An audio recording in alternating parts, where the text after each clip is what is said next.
하루에 1조 원, 18일이면 18조 원. 파업 끝난 뒤 라인 정상화까지 추가로 2, 3주. 실질적 공백 최대 5주. 이게 지금 삼성전자에서 벌어지고 있는 일입니다. 대한민국 시가총액 1위 기업.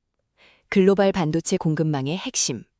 그 삼성전자가 창사 이래 두 번째 총파업을 향해 달려가고 있습니다. 오늘 이 영상에서는 단순히 노사 갈등이 심하다 수준이 아니라 왜 지금 이 타이밍인지, 숫자가 어떻게 충돌하고 있는지, 그리고 투자자 입장에서 이 사태를 어떻게 읽어야 하는지까지 파고들겠습니다. 삼성전자는 1969년 창사입니다. 55년 넘게 노조가 있으면서도 파업이 없었던 회사입니다. 그 첫 번째 파업이 2024년 7월에 터졌습니다. 당시 참여 인원은 전체 노조원의 약 15% 수준인 6천여 명. 시장에선 생각보다 소규모라며 충격이 제한적이라고 평가했습니다. 그런데 지금은 다릅니다. 2026년 4월 23일 경기도 평택 캠퍼스 앞에 모인 인원이 4만 명입니다. 2년 전과 비교하면 6배 이상. 이건 양적 변화가 아니라 질적 전환입니다. 핵심은 2026년 2월 삼성전자 역사상 최초로 단일 과반 노조가 탄생했다는 겁니다. 초기업 노동조합 삼성전자 지부, 조합원 수 약 7만 6천 명. 국내 임직원 12만 8천 명 중 약 60%가 여기에 속해 있습니다. 그리고 이 노조의 7-80%가 DS 부문, 즉 반도체 사업부입니다. 회사 영업이익의 80% 이상을 만들어내는 바로 그곳. 파업 참여자 한 명 한 명이 실적에 직결되는 구조입니다. 정리하면 지금은 파업이 아직 시작되지 않았습니다. 하지만 모든 수순이 끝났고 남은 건 협상 타결이냐 파업 강행이냐 두 가지뿐입니다. 표면적으로는 성과급 문제입니다. 그런데 그냥 성과급 더 달라가 아닙니다. 싸움의 본질은 이익을 배분하는 방식 자체를 바꾸자는 겁니다. 삼성에는 OPI라는 게 있습니다.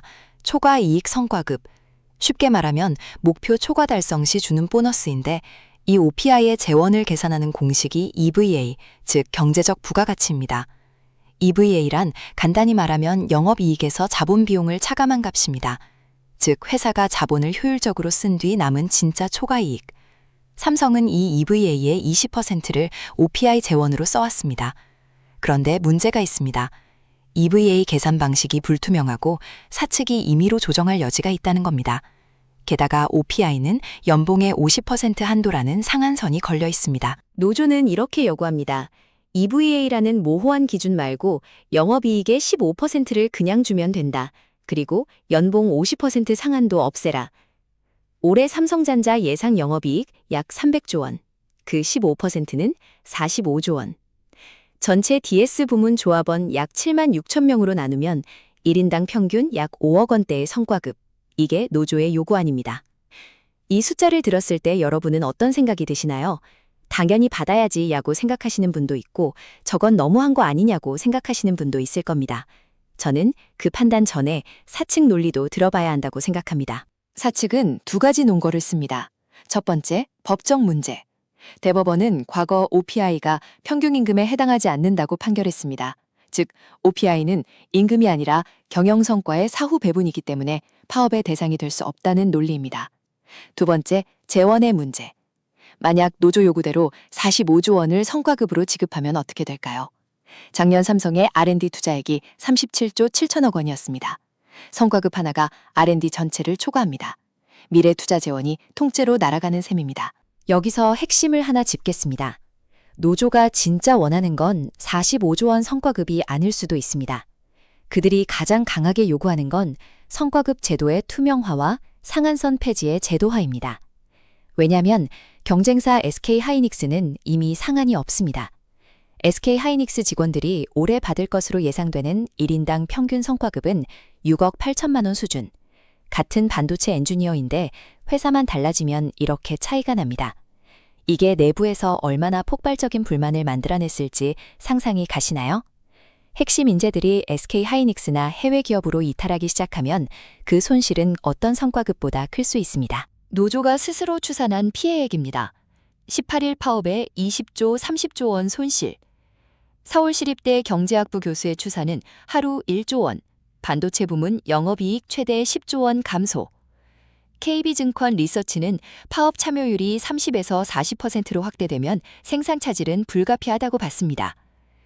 그런데 더 무서운 건 파업이 끝난 다음입니다. 반도체 생산 라인은 24시간 연속 가동이 기본입니다. 한 번 멈추면 재가동까지 2에서 3주가 추가로 필요합니다. 즉, 18일 파업인데 실질 공백은 5주 이상이 될 수 있다는 겁니다. 4월 23일 결의대회 당일 야간 교대 근무 시간에 어떤 일이 벌어졌을까요? 노조 발표에 따르면 메모리 팹의 생산 실적이 18.4% 감소, 파운드리 팹은 무려 58.1% 감소했습니다. 파업도 시작하기 전에 결의대회 하루 만에 이미 이런 결과가 나온 겁니다. 삼성전자에 연결된 소부장 협력사는 2,504개, 평택 캠퍼스 생산 라인 하나에 약 3만 명의 직간접 고용이 묶여 있습니다. 글로벌로 나가면 더 심각합니다. 로이터는 삼성 생산 차질 시 AI 데이터 센터, 자동차, 스마트폰 전반에 공급 병목이 발생할 것이라고 경고했습니다. KB증권은 D램 글로벌 공급이 3에서 4%, 낸드는 2에서 3% 감소할 것으로 추정했습니다. 그리고 아마 많은 분들이 놓치는 부분인데 반도체 업황이 지금 슈퍼사이클에 진입하고 있는 타이밍입니다. 엔비디아와 AMD 같은 빅테크 고객사들이 AI 반도체 수요를 폭발적으로 늘리는 시점에 공급이 흔들리면 어떻게 됩니까? 고객들은 대안을 찾습니다. AMD와 엔비디아는 이미 공급업체 평가를 물량 배분에 반영하는 것으로 알려져 있습니다. 한번 이탈한 고객을 반도체 산업에서 되찾는 건 극도로 어렵습니다. 지금 삼성이 이룰 수 있는 건 단순한 매출이 아니라 신뢰와 시장 지위입니다. 삼성전자는 4월 16일 수원지방법원에 위법 쟁의행위 금지 가처분을 신청했습니다. 반도체 사업장은 유독성, 가연성 가스와 화학물질을 대량 취급하는 곳이라 전원 파업 시 안전 문제가 발생할 수 있다는 논거입니다. 노조는 이를 압박 전술로 규정하며 반발했습니다. 교섭으로 풀 생각은 없고 법으로 막으려 한다는 겁니다. 갈등의 골이 더 깊어지는 순간이었습니다. 4월 27일 기준 삼성전자는 22만 원대에서 거래 중입니다. 반도체 업황 회복 기대와 AI 수요 확대라는 긍정 요인이 주가를 받치고 있습니다. 그런데 파업 리스크가 비재무적 변수로 시장에서 주목받기 시작했습니다. 핵심 질문은 이겁니다. 파업이 현실화될 경우 주가는 얼마나 빠질 수 있는가? 그리고 그 낙폭이 매수 기회인가 아니면 장기 하락의 시작인가? 단기 충격은 계산이 가능합니다. 18일 곱하기 1조 원, 18조 원. 분기 영업이익에서 이 수치만큼 깎이는 거고 주당 순이익 EPS가 그만큼 낮아지면서 밸류에이션이 흔들립니다. 파업 피해는 눈에 보이는 손실이 전부가 아니다. 장기 충격이 더 무섭습니다. 전문가들이 경고하는 건 이겁니다. 고객 이탈, 공급망 재편, 핵심 인재 유출, AI 반도체 경쟁에서의 기회비용 상실. 이건 수십조 원의 숫자로 표현되지 않지만 기업 가치를 잠식하는 더 치명적인 변수입니다. 전문가들은 이 상황을 힉스 패러독스라고 표현합니다. 노사 양측 모두 파업이 공멸이라는 걸 알면서도 멈추지 못하는 구조. 노조가 이기면 성과급 제도가 바뀌고 단기 보상이 늘어납니다. 하지만 R&D 투자가 줄고 고객 신뢰가 흔들리고 주가가 하락하면 장기적으로 노조원들도 손해입니다. 사측이 이기면 단기 재원을 아끼지만 핵심 인재들의 박탈감이 커지고 향후 더 큰 갈등의 씨앗이 됩니다. 진짜 웃는 쪽이 어딘지 아십니까? TSMC입니다. SK 하이닉스입니다. 삼성이 공급에 구멍이 날수록 고객들은 대안을 찾고 그 대안들이 점유율을 가져갑니다. 국내 노사 갈등이 글로벌 반도체 판도를 바꾸는 변수가 되고 있습니다.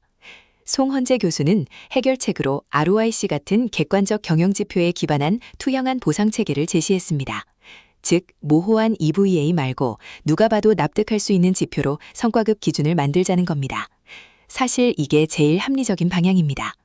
삼성이 이 위기를 어떻게 넘기느냐는 단순히 삼성 주주만의 문제가 아닙니다. 이 나라의 반도체 생태계 전체, 그리고 2,500개가 넘는 협력사 직원들의 생계와 연결된 문제입니다. 5월 21일 파업이 실제로 시작되면 저도 즉각 분석 영상 올리겠습니다.